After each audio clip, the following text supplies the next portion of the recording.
بسم اللہ الرحمن الرحیم۔ السلام علیکم دوستو، ذرا سوچ کر دیکھیے کہ اتنی بڑی سیریز میں ہم اپنے پاکستانی اداکاروں کو بھی پہلی بار دیکھیں گے۔ مجھے تو سوچ کر ہی اتنا اچھا لگ رہا ہے کہ فائنلی ترکی کے ڈراموں پر تنقید کرنے کی بجائے ان سیریز پر کام کرنے کا سوچا گیا، کیونکہ آپ کو یاد ہوگا کہ ارطغرل غازی سیریز اور کلود عثمان سیریز پر کتنی زیادہ کچھ لوگوں کی طرف سے تنقید کی گئی تھی، اور یہ تنقید ابھی بھی جاری ہے کہ یہ ڈرامے غلط ہیں اور ان کو پاکستان میں نہیں دیکھنا چاہیے وغیرہ وغیرہ۔ لیکن دوستو، اچھی بات یہ ہے کہ پاکستانی اداکار اب ہمیں فائنلی صلاح الدین ایوبی سیریز میں دیکھنے کو ملیں گے۔ دوستو، ویڈیو کی مزید تفصیل میں جانے سے پہلے اگر ابھی تک آپ نے ماجد ٹی وی کو سبسکرائب نہیں کیا تو جلدی سے اس چینل کو سبسکرائب کر کے بیل آئیکن پریس کر دیں۔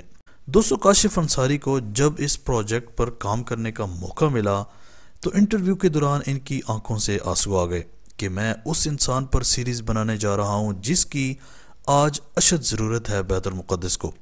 اور دوستو، انہوں نے پھر اس بات کا وعدہ کیا کہ ایک ایسی سیریز بنائیں گے جو کہ آپ کو ہمیشہ یاد رہے گی۔ دوستو، اس بڑی سیریز یعنی صلاح الدین ایوبی کی باتیں اب ہر طرف ہو رہی ہیں۔ آپ نے دیکھا ہوگا کہ جتنی بھی سیریز چل رہی ہیں ان تمام کی توجہ اس ایک سیریز نے حاصل کر لی ہے، کیونکہ جو سٹوری لائن شروع کی گئی ہے وہ سب کو بہت زیادہ متاثر کر رہی ہے، اور میرا خیال ہے کہ اس سیریز سے ہمیں ہسٹری کا مزید پتہ چلے گا۔ جیسے ارطغرل غازی اور کلود عثمان سے سلطنت عثمانیہ کا بہت بہتر طریقے سے علم ہوا، یعنی اگر یہ سیریز نہ بنتی تو ہمیں کبھی سلطنت عثمانیہ کا پتہ تک نہ چلتا، اور ارطغرل اور عثمان غازی کی قربانیوں کا کبھی پتہ نہیں چلتا، کیونکہ ہم نے ڈرامے دیکھے ہیں تو ان لوگوں کو سرچ کیا ہے اور پھر ساری ہسٹری ہمارے سامنے آ گئی ہے۔ تو ایسے ہی صلاح الدین ایوبی کی بہت ساری ایسی فتوحات بھی ہیں جن کا ابھی تک ہمیں علم ہی نہیں ہے۔ تو جیسے جیسے ہم لوگ سیریز دیکھتے رہیں گے تو ہسٹری کا پتہ بھی چلتا رہے گا۔ دوستو، بہت سارے لوگ اس کشمکش میں تھے کہ پاکستانی اداکار کب ہمیں نظر آئیں گے۔ بھائی، اتنے سارے اداکار ترکی کے ہیں لیکن ہمارا کوئی ایکٹر ہمیں ابھی تک نظر نہیں آیا۔ تو دوستو، آج آپ کا یہ انتظار بھی ختم ہوا اور اس سوال کا فائنل جواب بھی آپ کو مل جائے گا۔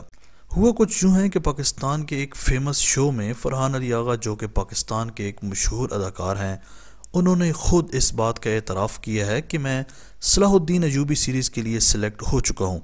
میرے ساتھ عائشہ عمر، اشنا شاہ اور عدنان صدیقی بھی فائنل ہو چکے ہیں، اور مزید ان کا کہنا تھا کہ پاکستانی کاسٹ شاید دوسرے سیزن میں دیکھنے کو ملے گی۔ دوستو، فرحان علی آغا کی اس ویڈیو کا لنک میں ڈسکرپشن میں ڈال دوں گا، آپ لوگ خود جا کر دیکھ سکتے ہو۔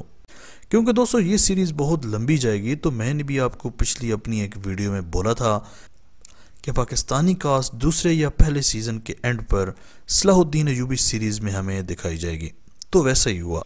چلو، فائنلی یہ بات تو کلیئر ہو گئی کہ پاکستانی اداکار آئیں گے صحیح، کیونکہ بہت سارے لوگوں کو تشویش تھی کہ شاید پاکستانیوں کو رکھا ہی نہ ہو۔ تو دوستو، آپ کے نزدیک پاکستانی کس اداکار کو بھی ہونا چاہیے تھا اس سیریز میں؟ کمنٹ سیکشن میں اپنی قیمتی رائے کا اظہار لازمی کیجیے گا۔ آج تک کے لیے اتنا ہی، اگلی ویڈیو تک کے لیے اجازت دیجیے۔ اللہ حافظ۔